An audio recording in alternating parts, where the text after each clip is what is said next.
अध्यात्म विज्ञान कोई धर्म या संप्रदाय नहीं है, ये स्पिरिचुअल साइंस है जो कुदरत के कानून पर आधारित है। ये विज्ञान पूरे ब्रह्मांड के सभी रहस्यों को उजागर करता है और जीवन के सभी पहलुओं को समझने के लिए एक नई दृष्टि देता है। इसी को आर्ट ऑफ विजन कहते हैं, दुनिया को देखने की एक नई दृष्टि, जो अध्यात्म विज्ञानी परम पूज्य स्वामी श्री कमलेशानंद जी के निर्देशन में सनातन सत्य का अनुसंधान कर हमारे जीवन को प्रकाशित करे। जय सच्चिदानंद। જ્ઞાની પુરુષ શું કહે છે કે આ જગત આખું જોવા જેવું છે, જાણવા જેવું છે, પડવા જેવું નથી।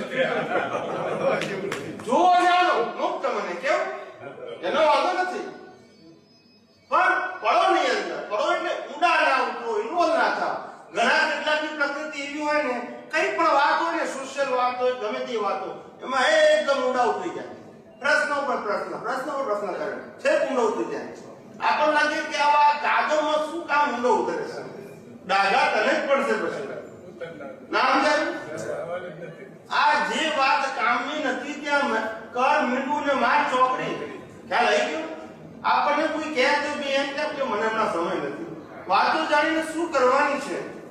જે વાતો જાણવાથી આટલા અવતાર ભટક્યા, એ વાતો જાણવામાં શું કામ રસ ધરાવો છો? કોઈ ફાઇલ તરીકે આવે તો તિરસ્કાર ના કરો, સારી રીતે એનો નિકાલ કરીને કેમ કરીને આપણે છૂટી જઈએ એનાથી, ટૂંકમાં એમાં ના ઊંડા ઉતરીએ, એની વાતોમાં ના ઊંડા ઉતરીએ, એ જાગૃત રહેવામાં આવે। કારણ કે જગતને તો આ કહેવાની મજા આવે છે, મરી મસાલા વાળી વાતો, કેવી મરી મસાલા વાળી વાતો, પણ આપણે એમાં રસ નહીં ધરાવવાનો। આપણું આખું અંતસ્કરણ જાગૃત છે ને, આખું એમાં ખેંચી જાય છે। શું થઈ જાય છે? અને આપણો ઉપયોગ, આપણી શક્તિ, આપણું સ્વરૂપ, આપણો સ્વભાવ, આપણી મુક્તતા બધું ભણી જાય છે, પણ એ ખબર પડતી નથી। ને એમ કે પ્રકારે પોતાનામાં ભીખ ને ભય ઉત્પન્ન થઈ જાય છે, પોતાનામાં રાગ કે દ્વેષ ઉત્પન્ન થઈ જાય છે, તો પણ આટલું નુકસાન થવા છતાં ખબર પડતી નથી। આ તો મોટા મોટું મોહનીય કર્મ છે। શું છે? પોતે આત્મો વેચાઈ જાય છે પણ ખબર પડતી નથી। આનાથી વધારે મોહ કયો હોય? દાદા ભગવાન કહેતા હતા કે પોતે પોતાનાથી જ અજાણ છે। આનાથી વધારે મોહ કયો હોય? પોતે પોતાનાથી અજાણ છે, પાકાથી નહીં, કોણાથી? અને જે પોતાનું નથી તેને પોતાનું માને છે। શું કીધું? આ શરીર પોતાનું નથી, આ સંબંધો પોતાના નથી, આ સંપત્તિ પોતાની નથી, એને પોતાના માને છે। ખ્યાલ આવ્યો છે? અને જે પોતાનું છે એને ભૂલી ગયો છે। એટલે આ બધી મુશ્કેલી આ જીવને એના કારણે આવે છે। એટલે જ્ઞાન બહુ મળે છે। શું કીધું? શબ્દ જ્ઞાન જીવ પાસે આ કળિયુગની અંદર બહુ છે। સતયુગમાં નતું એટલું છે, સાંભળો મારી વાત, સતયુગમાં આટલી માહિતી નથી શાસ્ત્રોની, એટલી માહિતી સતયુગમાં તો શાસ્ત્ર હોય જ નહીં। સતયુગમાં શાસ્ત્ર જ ના, અમે કીધું છું કે જ્યાં કેવળ જ્ઞાની હોય, તીર્થંકરો હોય, ત્યારે શાસ્ત્ર ના હોય, અને જ્યારે શાસ્ત્ર હોય ત્યારે કેવળ જ્ઞાની તીર્થંકરો ના હોય। રામકૃષ્ણ મહારાજ તો શાસ્ત્રો હતા જ નહીં। અને પરંપરામાં કેવું વ્યક્તિ જાય, જે અનુભવી આવે એ અનુભવીથી લોકો ફરક હતો, ને અનુભવીને પણ એમાં નથી તો અનુભવમાં શેમાં રસ્તો? પોતે કુદરતી જીવન જીવતો હોય અને બીજાને એ જીવન જીવવાની પ્રેરણા આપે એવું એનું બાહ્ય ચારિત્ર પણ હોય અને અંદરનું ચારિત્ર પણ હોય, બંને ચારિત્ર ઉત્તમ હોય। એટલે લોકો જીવતા એક્ઝામ્પલથી પામતા છે। શું કીધું?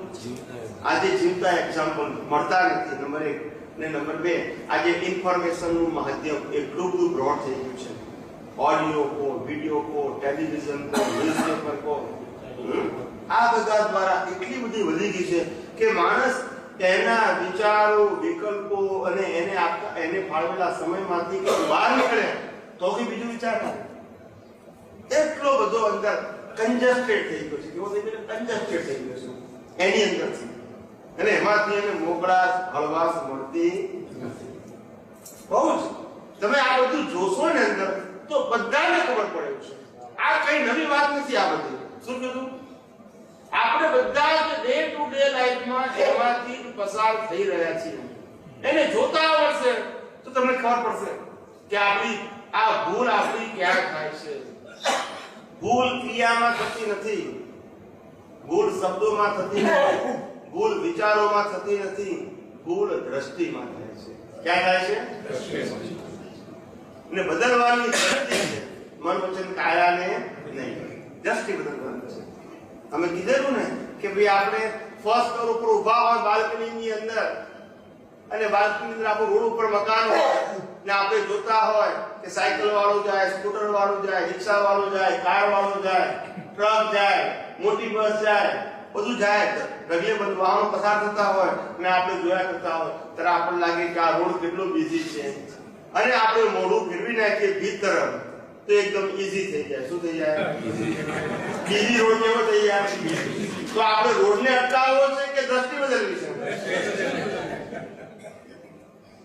જ્ઞાની પુરુષ કેવું સરળ કહે છે કે આ જગતને બદલવાની જરૂર નથી, અને જગત એટલે આ મન વચન કાયા. શું કીધું? જગત એટલે હસબન્ડ કે છોકરા નહીં. શું કીધું? ખ્યાલ આવે ને? આ મન વચન કાયા એ પહેલું જગત છે આપણું, એને બદલવાના નથી. શું નથી કરવાના? એના તરફથી દ્રષ્ટિ ફેરવવી નાખવાની છે. શું કરવાનું છે? આને ના બદલો તો બીજાને બદલવા માટે મહેનત કરો, પછી કરો ના કરી. એટલે બહુ સમજવા જેવું છે વિજ્ઞાન. એટલે માણસ પોતે એટલું બધું વિચારી નાખે છે કે જે વિચારવાની જરૂર નથી. વિચારવાનું ક્યાં હતું? આત્માની બાબતમાં વિચારવાનું હતું, મુક્તતાની બાબતમાં વિચારવાનું હતું, પોતાના ગુણોની અનુભૂતિની બાબતમાં વિચારવાનું હતું. કેમ એના સંજોગોથી હું અલિપ્ત રહી શકું એનું વિચારવાનું હતું. એની જગ્યાએ વિચારી નાખ્યું સત્તાનું, સંપત્તિનું, સંબંધોનું વિચાર કર્યો. એટલે ગણતરી વાળું જીવન થઈ ગયું.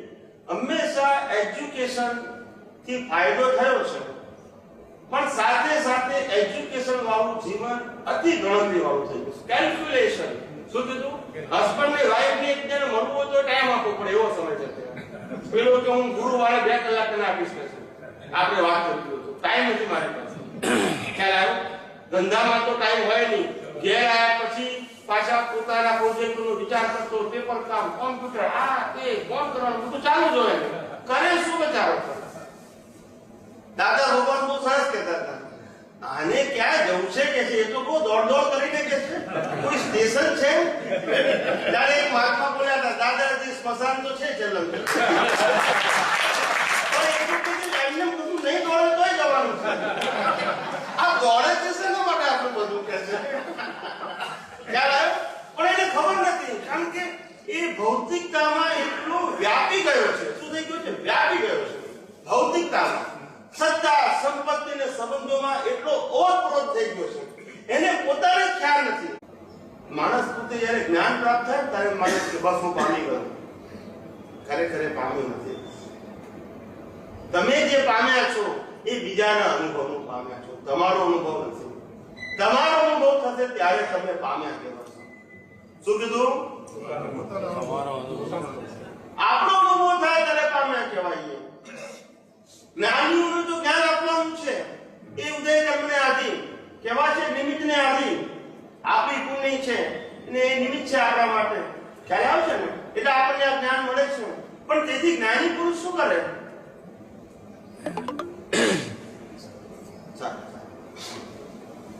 એટલે જ્ઞાની પુરુષ શું કરે? એની અંદર કશું જ ના કરે. છતાંય વર્તમાન જ્ઞાની પુરુષો થોડા ખટપટિયા છે. કેવા છે? એટલે થોડી બી ખટપટ કરે, પણ એમને આપણા જેટલી એક ફાઇલ હોય, અનેક ફાઇલો હોય. તમારે તો ઘરમાં 2, 4, 6, 8, 10 હોય. કેટલા હોય? 2-3 ફેમિલી ભાઈઓ ભેગા રહેતા હોય. પણ એમને તો કેટલા ફેમિલીઓ, એને એક ફેમિલીની કેટલી ફાઇલ હોય. હવે આમાં ઊંડા ઉતરે તો શું થાય? આછું બોલો તો એ ફાઇલો નિકાલ કરી શકે કે શુદ્ધાત્મામાં જઈ શકે? એટલે સુપર ફ્લુઅસ હોય. કેવા હોય? એમની એક જ વાત હોય, એમની જે ચર્યા હોય ને એ જ તમને કહે છે. શું કહે છે? ફાઇલ ગમે તેવી હોય, એમની જે ચર્યા છે એની રજૂઆત કરે છે. બસ. એટલે પોતે પોતાનું ગુમાવે નહીં, અને એમાંથી તમને જે મેળવવાનું હોય તે મેળવી શકો છો. ના મેળવવાનું તો વાંધો નહીં. એ પોતે પોતાના જીવનની ચર્યા ચાલતી હોય ને જે પુરુષાર્થની, એ તમને બતાવે એના પ્રશ્નોની સામે. ચમત્કારિક ભાષા ના હોય. અનુભવી જ્ઞાનીની ભાષા ચમત્કારિક ના હોય. કેવી ના હોય? જેને આંજી દેવા છે ને એની ભાષા ચમત્કારી કેવી હોય? જ્ઞાની પુરુષને આંજી ના દેવા. જ્ઞાની પુરુષને જો હું ક્યાં સહજ બેઠો તું પણ સહજ થઈ જા, સ્થિર થઈ જા. શું કહે છે? પણ કેવી રીતે થઈશ? તું કહે છે અંદર જ્ઞાન સ્થિર હશે તો તું સ્થિર થઈશ કે છે. આ અત્યારે તારું જ્ઞાન જ એવું અંદર અસ્થિર ભર્યું તું દોડ દોડ કર્યા કરે છે. ભણીએ તો સ્થૂળ જ્ઞાન દોડતો હોય તો સૂક્ષ્મ દોડતો હોય. કેવો દોડતો હોય? ચાલ બહાર સ્થિર હોય તો અંદર ચાલ્યા કરતો હોય. એટલે પછી કરે શું? ત્યારે જ્ઞાની પુરુષ કહે છે કે ભાઈ એટલું ધ્યાન રાખવાનું કે ગાડી ચાલે ને ત્યારે બેસનારને થાક ના લાગવો જોઈએ. શું કીધું? આ મનોવચન કાંઈ ગાડી ચાલે છે તું બેસનારો છું. શું છું? અને છતાંય જો તને થાક લાગે તો જાણવું કે તું ગાડી સાથે ઓતપ્રોત થઈ ગયો. શું થઈ ગયો? નહીં તો થાક કેમ લાગે આપણને? છૂટો હોય તો કેમ ન લાગે? ઓતપ્રોત થઈ ગયો. શું થઈ ગયો? હા નહીં હું જ ગાડી છું ને હું ચાલું છું. શું કીધું? અથવા તો હું ચલાવું છું ઘરમાંથી એટલે લોડ પડે છે. ચાલતી ગાડી છે કુદરત ચલાવે છે એને તો આપણે જોયા કરવાનું છે કે આ 5 નંબર 1 ની ગાડી ને કુદરત કેવી ચલાવે છે. એટલે કુદરત ચલાવે છે એમાં કુદરતની સ્વતંત્રતા નથી. એ તો હિસાબને આધીન ચલાવે છે. કેવી ચલાવે છે? હિસાબને આધીન ચલાવે છે. માટે કુદરત કોઈ જગ્યાએ જવાબદાર નથી. અને કુદરત જવાબદાર નથી તો સામી વ્યક્તિ જવાબદાર હોય આપણા સુખ દુઃખ માટે? ના જવાબદાર. એટલે કહે છે કે આ જ્ઞાન તારું તે વખતે હાજર હોય ને ત્યારે અંદરની સ્થિરતા આવે. શું આવે? નહીતર ના આવે.